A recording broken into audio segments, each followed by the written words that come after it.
கர்த்தரும் இரட்சகரும் ஆகிய இயேசு கிறிஸ்துவின் நாமத்தினாலே இந்த வெள்ளிக்கிழமை காலை வேளையிலே உங்களை அன்போடு கூட வாழ்த்துகிறேன். உங்களுக்கு கிருபையும் தேவ சமாதானமும் உண்டாவதாக. வெள்ளிக்கிழமை காலை தோறும் பரிசுத்த திருவிருந்து ஆராதனையிலே பரிசுத்த ஆவியானவர் யார்? அவர் நம்மோடு கூட பேசுகிறவர், நம்மை தம்முடைய வல்லமையினாலே அபிஷேகத்தினாலே நிரப்புகிறவர். அது மாத்திரமல்ல, அவர் நம்மை நடத்துகிறவர். அவர் நம்மை கண்காணிகளாக ஏற்படுத்தி திருச்சபையிலே ஜனங்கள் கர்த்தருக்குள்ளே பலப்படும்படியாய் வழி நடத்துகிறவர் என்ற வார்த்தையை நாம் தியானித்துக் கொண்டே இருக்கிறோம். டியூட்டிஸ் ஆஃப் அ பாஸ்டர், ஒரு போதகர் அல்லது ஒரு மேய்ப்பனுடைய அல்லது ஒரு அப்போஸ்தலனுடைய கடமை அல்லது பணியை குறித்து நாம் தியானித்துக் கொண்டிருக்கிறோம். சிறப்பான ஒரு வேலை என்னவென்றால், ஆண்டவருடைய ஜனங்களை கர்த்தருக்குள்ளாக பலப்படவும், பரிசுத்த ஆவியானவருக்குள்ளாக வளரவும், ஆவிக்கேற்ற மாளிகையாய் கட்டி எழுப்பப்படவும், இந்த பூலோக வாழ்க்கையிலே இரண்டாம் வருகைக்கென்று ஆயத்தப்படும்படியான அந்த கிருபைகளை பெற்ற ஜனமாய் கர்த்தருடைய சபையிலே நிலைத்திருக்கவும் ஆவியானவர் அவர்களுக்கு தம்முடைய தாசர்களை கொண்டு போதிக்கிறவராக இருக்கிறார். கடந்த விஷயம் நாம் தியானித்த பொழுது, நம்பிக்கையிலே சந்தோஷமாயிருங்கள், உபத்திரவத்திலே பொறுமையாயிருங்கள், செபத்திலே உறுதியாய் தரித்திருங்கள் என்ற வார்த்தைகளை நாம் தியானித்தோம். இன்றைக்கும் பரிசுத்தவான்களுடைய குறைவிலே அவர்களுக்கு உதவி செய்யுங்கள், அந்நியரை உபசரிக்க நாடுங்கள். ஒரு கர்த்தருடைய விசுவாசி கர்த்தருடைய பரிசுத்தவான்களுடைய குறைவிலே அவர்களுக்கு உதவி செய்ய வேண்டும், அந்நியரை உபசரிக்க வேண்டும் என்பது பரிசுத்த ஆவியானவரால் கொடுக்கப்படுகிற ஒரு ஆலோசனையாக நாம் இங்கே பார்க்க முடியும். ரோமாபுரியார்கள் நிறுவம் 12ஆம் அதிகாரம் 13ஆம் வார்த்தையை நாம் வாசிக்கின்ற பொழுது, அங்கே ஆண்டவருடைய வார்த்தை மிக தெளிவாக கற்றுக் கொடுக்கிறது. பரிசுத்தவான்களுடைய குறைவிலே அவர்களுக்கு உதவி செய்யுங்கள். A powerful call for Christians to live generously and hospitably என்ற ஒரு வார்த்தையை நாம் அறிந்து கொள்ள முடியும். ஒருவேளை விசுவாசிகள் என்பது தங்களை தாங்களே வளப்படுத்திக் கொள்ளுகிற ஒரு அனுபவம் அல்ல. பரிசுத்தவான்களுடைய குறைவிலும் அந்நியரை உபசரிப்பதிலும் நாம் அக்கறை உடையவர்களாக காணப்பட வேண்டும் என்பதை குறித்து வேத வசனம் நமக்கு மிக தெளிவாக காண்பிக்கிறது. It emphasizing sharing material needs with fellow beings, especially with saints. நம்மோடு கூட வாழ்ந்து கொண்டிருக்கிற ஒன்றுமில்லாதவர்களுக்கு நாம் கொடுக்கவும், நம் மத்தியிலே காணப்படுகிற பரிசுத்தவான்களுடைய குறைவிலே நாம் அவர்களுக்கு உதவி செய்ய வேண்டும் என்பதை குறித்து வேத வாக்கியங்கள் நன்றாய் கற்றுக் கொடுக்கிறது. நம்மில் அநேகர் நம்முடைய காரியங்களை குறித்தே நாம் கரிசனை உடையவர்களாக காணப்படுகிறோம். பொதுவாக தேவ மனிதர்களை குறித்து, ஊழியர்களை குறித்து நாம் அதிக கரிசனை உடையவர்களாக இருப்பதில்லை. ஒருவேளை போதகர் அல்லது குருவானவர் என்ற அந்த வார்த்தையை நாம் கேட்கின்ற பொழுது அடிக்கடி அநேகர் சொல்லுகிற ஒரு வார்த்தை, we are giving pay, you are paid employee என்று சொல்லுகிற ஒரு வார்த்தையை நாம் அடிக்கடி கேட்டிருக்க முடியும். அது ஏனென்றால், ஒருவேளை மாதந்தோறும் நாம் ஊழியம் செய்கின்ற பொழுது, சிலர் பிரச்சனைகளின் மத்தியிலே காணப்படுகின்ற பொழுது இவ்விதமான வார்த்தைகளை பயன்படுத்துவதை நாம் அறிந்திருக்கிறோம். மாதந்தோறும் we are getting salary, நாங்கள் மாதந்தோறும் சம்பளத்தை பெற்றுக் கொண்டு இருக்கிறோம். ஆனால் அநேக பரிசுத்தவான்கள், ஒருவேளை எங்களை இந்த போதகர் என்ற அந்த நிலையில்லாதபடிக்கு அநேக அப்போஸ்தலர்கள், அநேக பரிசுத்தவான்கள், அநேகர் இண்டிபெண்டன்ட் சபையை வைத்திருக்கிறவர்களுடைய குறைவிலே நாம் அவர்களுக்கு உதவி செய்ய வேண்டும். நான் ஆசிரியனாய் வாழ்ந்த காலத்திலே அநேக பெண்டேகாஸ்டல் சர்ச்சில் போய் நான் பிரசங்கம் பண்ணி இருக்கிறேன். IPA, இன்னும் AG என்று சொல்லி இன்னும் அநேக இண்டிபெண்டன்ட் சபைகள் உண்டு. எல்லாவற்றிலும் ஆண்டவர் என்னை கொண்டு போய் பயன்படுத்தி இருக்கிறார். அதில் குறிப்பாக ஒரு பாஸ்டருடைய நிலைமையை நான் நன்றாய் அறிந்திருக்கிறேன். ஒரு விசை நாங்கள் அவரை பார்க்கும்படியாய் கடந்து சென்ற போது அவருடைய கண்களில் இருந்து கண்ணீர் வந்தது. ஏனென்றால் நாங்கள் ஆண்டுடைய கிருபையினாலே எங்களுக்கு கொடுக்கப்பட்ட அந்த ஆலோசனையின்படி அவர்களுக்கு அரிசி மற்றும் சில வீட்டு சாமான்களை நாங்கள் வாங்கி கொண்டு சென்றோம். அதை பெற்றுக்கொண்டு அவர் சொன்னார், நாங்கள் கிட்டத்தட்ட சாப்பிட்டு 15 நாட்கள் ஆயிற்று என்று சொன்னார். ஏன் இதை சொல்கிறேன் என்றால், அந்த குறிப்பிட்ட சபையின் விசுவாசிகள் அந்த பரிசுத்தவானுடைய குறைச்சலிலே அவர்களுக்கு உதவி செய்யவில்லை. அது புதிதாய் ஆரம்பிக்கப்பட்ட ஒரு சபை, வளருகின்ற ஒரு சபை. ஆனால் அந்த அப்போஸ்தலனுடைய தேவையை அவர்கள் சந்திக்கவில்லை. பின் நாட்களில் நடைபெற்ற சம்பவம் என்னவென்றால், ஒருவேளை அவர் அந்த விசுவாசத்திலே ஓடிக்கொண்டிருந்தாலும் சில இடைஞ்சலின் காரணமாக அவர் அந்த போதிக்கிற அந்த தன்மையை விட்டுவிட்டு இன்றைக்கு அவர் கேரளா பகுதியிலே ஒரு சிறப்பான பிசினஸ் மேனாக காணப்படுகிறார். நான் அவருடைய கைபேசியை வாங்கி பல ஆண்டுகள் கழித்து நான் அவர்களோடு கூட பேசின பொழுது, ஐயா, நான் இப்பொழுது சபையில் இல்லை, நான் என்னுடைய பிள்ளைகளோடு கூட சேர்ந்து பிசினஸ் செய்து கொண்டிருக்கிறேன் என்று சொன்னார். ஏன் இதை சொல்லுகிறேன் என்றால், ஒரு பரிசுத்தவானுடைய குறைவிலே ஜனங்கள் அவர்களுக்கு உதவி செய்யாதபடியினாலே அவர் ஒருவேளை அந்த இடத்தை விட்டே நகருகின்ற ஒரு காட்சியை நான் கண்டிருக்கிறேன். ஆனால் வேதம் நமக்கு தெளிவாய் கற்றுக் கொடுக்கிறது, we must share our materials with well-being as well as with science. பரிசுத்தவான்களோடு கூட நாம் நம்முடைய ஆசீர்வாதங்களை கர்த்தர் நமக்கு கொடுத்ததை நான் பகிர்ந்து கொள்ள வேண்டும் என்று வசனம் மிக தெளிவாக கற்றுக் கொடுக்கிறது. அது மாத்திரமல்ல, வெல்கமிங் ஸ்ட்ரேஞ்சர்ஸ் என்று நாம் பார்க்க முடியும். இந்த வெல்கமிங் ஸ்ட்ரேஞ்சர்ஸ் என்ற வார்த்தை, those who are coming to meet us, we have to give the hospitality. நாம் அவர்களுக்கு உபசரணை செய்ய வேண்டும் என்பதை நாம் தெளிவாய் அறிந்து கொள்ள முடியும். ஒரு விஷயம், ஒரு திருமண்டலத்திலே யூத் டிபார்ட்மெண்ட்ல இருந்த ஒரு வாலிப தம்பி மத்தியான வேளையிலே அவர் கடந்து வந்திருந்தார். நல்ல வெயில். அந்த வெயிலிலே அவர் கடந்து வந்தபடியினாலே ஒருவேளை அவருக்கு சில சின்ன சின்ன காரியங்கள், உபசரணைகளை செய்யும்படியாய் ஆண்டவர் எனக்கு உதவி செய்தார். அதை பல ஆண்டுகள் கழித்து அவர் என்னிடத்தில் பேசின பொழுது, ஐயா, நான் இப்படிப்பட்ட ஒரு சூழ்நிலையிலே வந்தேன், கொடுமையான வெயில், ஆனால் அந்த வேளையிலே நீங்கள் எனக்கு குளிர்பானம் கொடுத்து ஒருவேளை சின்ன சின்ன காரியங்களை நீங்கள் எனக்கு செய்தீர்கள், அதை நான் ஒருபோதும் மறக்க மாட்டேன் என்று சொன்னார். இன்றைக்கு அவர் அமெரிக்கா தேசத்திலே ஒருவேளை அங்கே இருப்பதை நான் அறிந்து அதிகமாய் ஆண்டவரை ஸ்தோத்திரிக்கிறேன். இது எல்லாம் நாம் செய்ய வேண்டும் என்பதை குறித்து வசனம் மிக தெளிவாக கற்றுக் கொடுக்கிறது. ஹாஸ்பிட்டாலிட்டி என்பது உபசரணை, வர்ற எல்லாருக்கும் நாம் உபசரிக்கிறவர்களாக காணப்பட வேண்டும். இது எதை குறிக்கிறது என்றால், கிறிஸ்து இயேசுவுக்குள்ளான அன்பை வெளிப்படுத்துகிறதாக காணப்படுது. குறிப்பாக நம்மிடத்திலே வருகிற அந்நியரை நாம் உபசரிக்கின்ற பொழுது ஆண்டவர் அன்பை நாம் வெளிப்படுத்துகிறவர்களாக காணப்படுகிறோம் என்பதை குறித்து வேத வாக்கியங்கள் மிக தெளிவாக கற்றுக் கொடுக்கிறார். ஒருவேளை முதலாவது நாம் பார்க்கின்ற பொழுது, கான்ட்ரிபியூஷன் டு நீட்ஸ், தேவையான மக்களுக்கு நாம் உதவி செய்ய வேண்டும். Christians are called to share their resources, means financial resources as well as material resources should be shared with the needy people என்பதை நாம் ஒருபோதும் மறந்துவிடக் கூடாது. ஒருவேளை ஒருவருக்கொருவர் உதவி செய்கின்ற அந்த தன்மையை குறித்து வேத வாக்கியங்கள் மிக தெளிவாக கற்றுக் கொடுக்கிறது.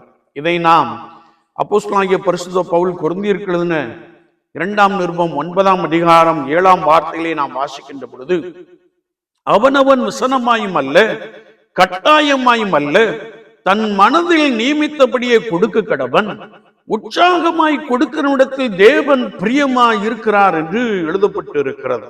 அது மாத்திரமல்ல, வாரி இறைத்தான், ஏழைகளுக்கு கொடுத்தான், அவனுடைய நீதி என்றென்றைக்கும் நிற்கும் என்று எழுதியிருக்கிறபடி ஆகும் என்ற ஒரு வசனத்தை நாம் வாசிக்க முடியும். இன்னும் நாம் கர்த்தருடைய வார்த்தையை வாசிக்கின்ற பொழுது கர்த்தருடைய வசனம் சொல்லுகிறது, இந்த தர்ம சகாயமாகிய பணிவிடை பரிசுத்தவான்களுடைய குறைவுகளை நீக்கிறதும் அல்லாமல் அநேகர் தேவனை ஸ்தோத்திரிப்பதினாலே சம்பூரண பலனுள்ளதாயும் இருக்கும். அவர்கள் இந்த தர்ம சகாயமாகிய நன்மையை அனுபவித்து நீங்கள் கிறிஸ்துவின் சுவிசேஷத்தை கீழ்ப்படிதலோடு அறிக்கையிடுகிறது நிமித்தமும் தங்களுக்கும் மற்ற அனைவருக்கும் நீங்கள் உதாரத்துவமாய் தர்மம் செய்கிறது நிமித்தமும் அவர்கள் தேவனை மகிமைப்படுத்தி உங்களுக்காக வேண்டுதல் செய்து தேவன் உங்களுக்கு அளித்த மிகவும் விசேஷித்த கிருபை நிமித்தம் உங்கள் மேல் வாஞ்சையா இருக்கிறார்கள். தேவன் அருளிய சொல்லி முடியாத ஈவுக்காக அவருக்கு ஸ்தோத்திரம் என்று ஒரு வார்த்தையை நாம் வாசிக்க முடியும்.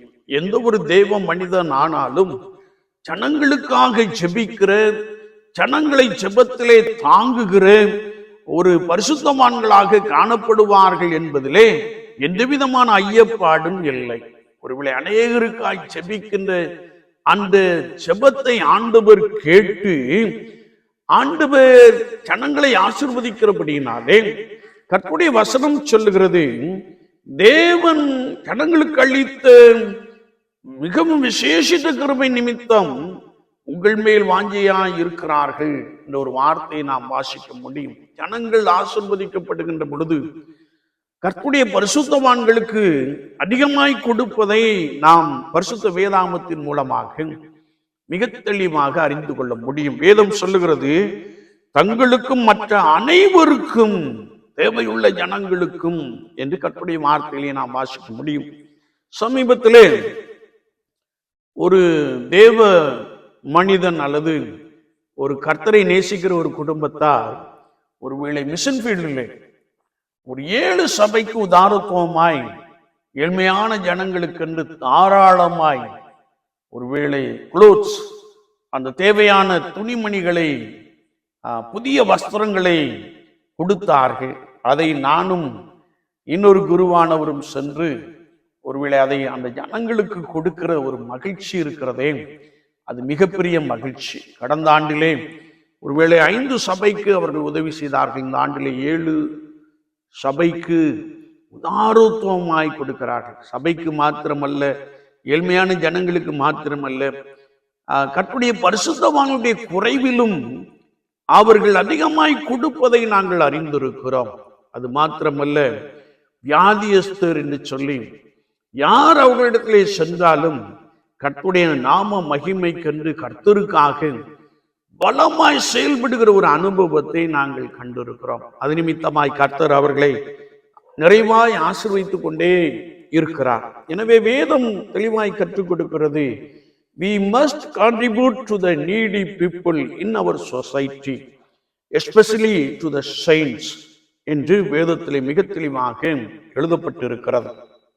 இரண்டாவதாக நாம் பார்க்கின்ற பொழுது pursuing hospitality.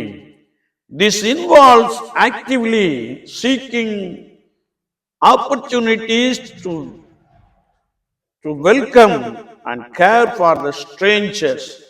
நம்மிடத்திலே வருகிற அந்நியர்களை நாம் உபசரிக்க வேண்டும் என்று எழுதப்பட்டிருக்கிறது.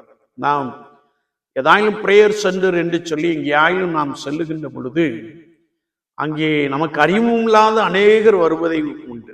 சிலர் சாப்பிடுவதற்கு பணம் வேண்டும் என்று சொல்லுவார்கள், சிலர் டீ குடிப்பதற்கு பணம் வேண்டும் என்று சொல்லுவார்கள். பரவாயில்லை, நீங்கள் என்னோடு கூட வாருங்கள், நான் உங்களுக்கு வாங்கி தருகிறேன் என்று சொன்னால் சிலர் மாத்திரம் வருவதுண்டு.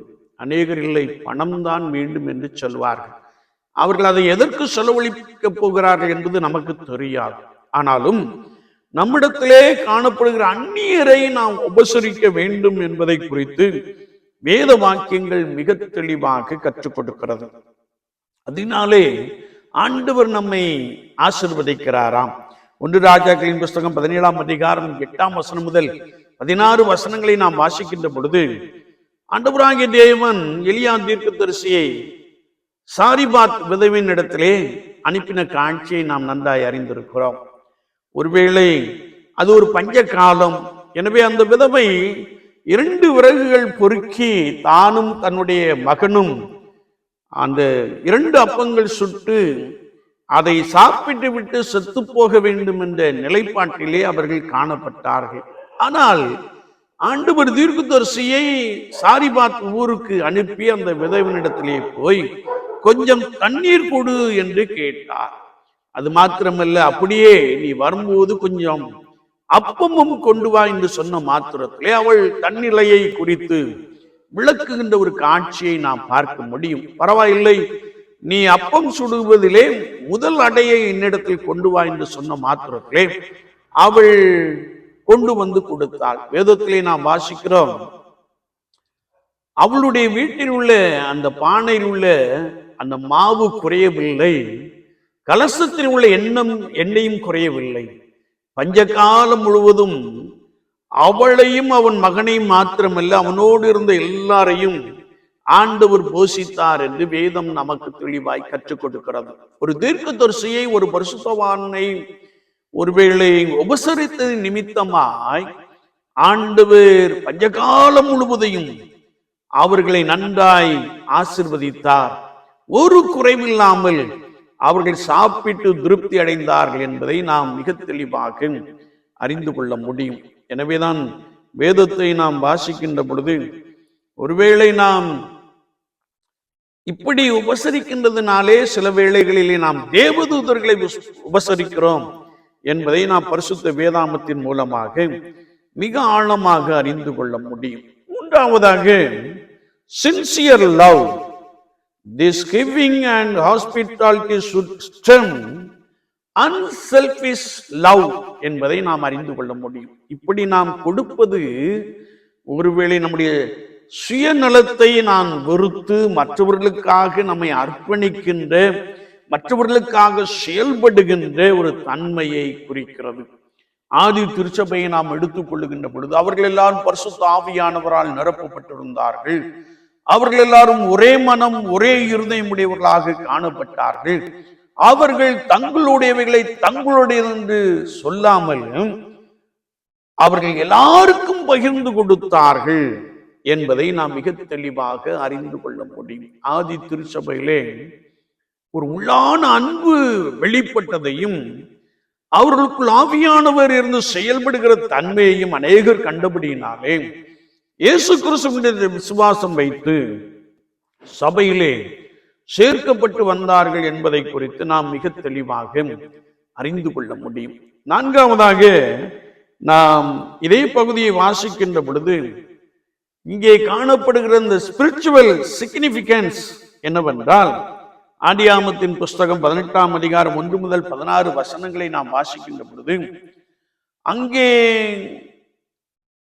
ஆபிரகாம் அமர்ந்திருக்கின்ற ஒரு காட்சியை நாம் பார்க்கிறோம். அங்கே 3 மனிதர்கள் ஆபிரகாமை நோக்கி கடந்து வருவதையும், ஆபிரகாம் அவர்களை பார்த்த மாத்திரத்திலே பணிந்து குனிந்து வணங்குகின்ற ஒரு காட்சியை குறித்து நாம் ஆதியாகமத்தின் புஸ்தகம் 18ஆம் அதிகாரத்திலே மிக தெளிவாக அறிந்து கொள்ள முடியும். அது மாத்திரமல்ல, நீங்கள் இந்த மரத்தடியில் கொஞ்ச நேரம் இளைப்பாருங்கள், நான் உங்களுக்கு தண்ணீர் கொண்டு வருகிறேன் என்று சொன்னது மாத்திரமல்ல, கர்த்தருடைய வார்த்தை நாம் வாசிக்கின்ற பொழுது கர்த்தருடைய வார்த்தை சொல்லுகிறது, நீங்கள் உங்கள் இருதயங்களை திடப்படுத்த கொஞ்சம் அப்பம் கொண்டு வருகிறேன், அப்புறம் நீங்கள் உங்கள் வழியே போகலாம், இதற்காகவே அடியனிடம் வரைக்கும் வந்தீர்கள் என்று சொல்லுகின்ற ஒரு வார்த்தையை நாம் வாசிக்க முடியும். 3 பேர் யார் என்று தெரியாது. ஆனால் இந்த 3 பேருக்கும் அவன் தண்ணீர் கொடுத்து அவர்களை மரத்தடியில் அமர பண்ணி அவர்களுக்கென்று தன் மனைவியை பார்த்து 3 படி மெல்லிய மாவினை பிசைந்து எடுத்து அப்பம் சுடும்படியாய் சொல்லுகின்ற ஒரு காட்சியை குறித்து வேதம் சொல்லுகிறது. அது மாத்திரமல்ல, அங்கே கர்த்தருடைய வார்த்தையை நாம் வாசிக்கின்ற பொழுது ஆபிரகாம் மந்தைக்கு ஓடி ஒரு நல்ல இளங்கன்றை பிடித்து வேலைக்காரன் கையில் கொடுத்தான், அதை அவன் சீக்கிரத்தில் சமைத்தான் என்று பரிசுத்த வேதாமத்திலே நாம் மிக தெளிவாக அறிந்து கொள்ள முடியும். ஆபிரகாம் வெண்ணையையும் பாலையும் சமைப்பித்த கன்றையும் எடுத்து வந்து அவர்கள் முன்பாக வைத்து அவர்கள் அருகே மரத்தடியில் நின்று கொண்டிருந்தான். அவர்கள் புசித்தார்கள் என்று கர்த்தருடைய வார்த்தையிலே நாம் மிக தெளிவாக அறிந்து கொள்ள முடியும். அவர்கள் புசித்ததோடு கூட உன் மனைவி எங்கே என்று கேட்ட மாத்திரத்திலே கர்த்தருடைய வார்த்தை சொல்லுகிறது, அவள் கூடாரத்தில் இருக்கிறார் என்று ஆபிரகாம் சொன்ன மாத்திரத்திலே ஒரு உற்பவ கால திட்டத்திலே நிச்சயமாய் உன்னிடத்திற்கு திரும்ப வருவேன், அப்பொழுது உன் மனைவியாகிய சாராளுக்கு ஒரு குமாரன் இருப்பான் என்று வந்து அந்த மனிதர்களிலே ஒருவர் சொல்லுகிறதை நாம் பார்க்க முடியும். அது மாத்திரமல்ல, சாராள் இதை கேட்டுக்கொண்டிருந்து நகைத்தாள் என்று நாம் பார்க்கிறோம். இதுல கர்த்தருடைய வசனம் என்ன சொல்லுகிறது என்றால், ஆபிரகாம் 3 நபர்கள் யார் என்று தெரியாமலே அவர்களை அவன் அன்போடு கூட உபசரித்தான். அவனுக்கு நல்ல ஆகாரத்தை கொடுத்தான். அவர்கள் சாப்பிட்டு திருப்தி அடைந்த பின்பு அவனை ஆசீர்வதிக்கின்ற ஒரு காட்சியை குறித்து வேதம் சொல்லுகிறது.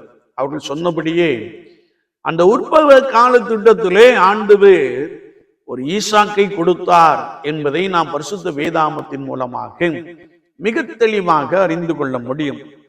எனவே வேத வசனத்தை நாம் வாசிக்கின்ற பொழுது சில வேளைகளிலே நாம் அந்நியரை உபசரிக்கின்ற பொழுது தேவதூதர்களை உபசரிக்கிறோம் என்று எழுதப்பட்டு இருக்கிறது. என்னை கேட்டுக்கொண்டு இருக்கிற என் அன்பு சகோதரனே சகோதரியே, ஆபிரகாம் தேவ தூதர்களை உபசரித்தபடியினாலே ஆண்டவர் ஆபிரகாமையும் சாராளையும் 100 வயதிலே ஆசிர்வதித்தார் என்பதை பரிசுத்த வேதாகமும் மிக தெளிவாக கற்றுக் கொடுக்கிறது. விசுவாச வாழ்க்கையிலே நான் பரிசுத்தவான்களுடைய குறைச்சலிலே அவர்களுக்கு உதவி செய்கிறோமா? இந்த பட்டணத்தை எடுத்துக்கொண்டால் அநேக பரிசுத்தவான்கள் உண்டு, அநேக பரிசுத்தவாட்டிகள் உண்டு. ஆனால் அவர்களுக்கென்று நான் என்னுடைய பங்கை கொடுக்கிற ஒரு நபராக காணப்படுகிறேனா?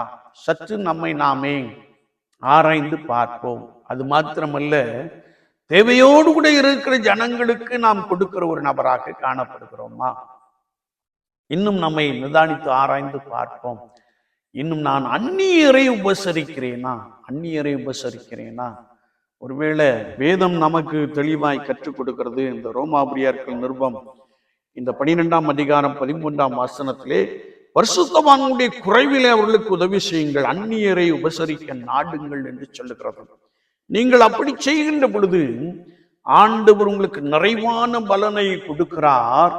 கர்த்தருடைய வார்த்தையை போதிக்கிறவர்கள் அல்லது விதைக்கிறவர்கள் மிகுந்த மகிழ்ச்சியோடு கூட நற்செய்தியை அறிவிக்கிறார்கள்.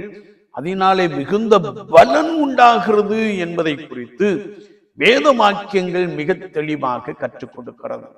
கர்த்தருடைய சபை என்பது ஏதோ தனக்காக வாழ்வதல்ல, பிறருக்காக வாழ வேண்டும் என்பதை குறித்து வேத வசனங்கள் மிக தெளிவாக நமக்கு கற்றுக் கொடுப்பதை நாம் அறிந்து கொள்ள முடியும். குறிப்பாக நாம் கிறிஸ்து பிறப்பின் பண்டிகை நாட்களுக்குள்ளே கடந்து செல்ல போகிறோம்.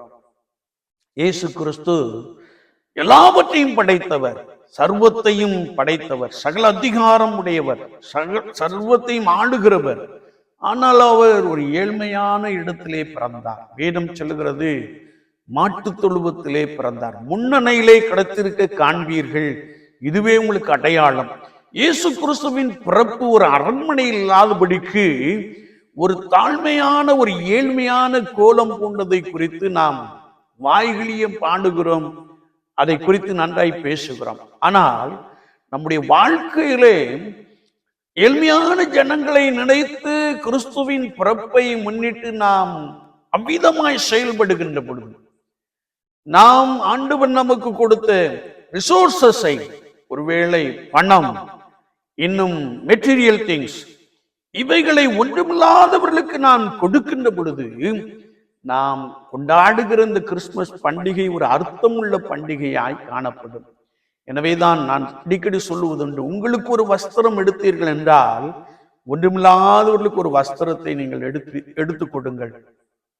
ஒருவேளை அவர்களுக்கு உதவி செய்யுங்கள். அதிலே ஆண்டவர் பிரியமுடையவராக இருக்கிறார்.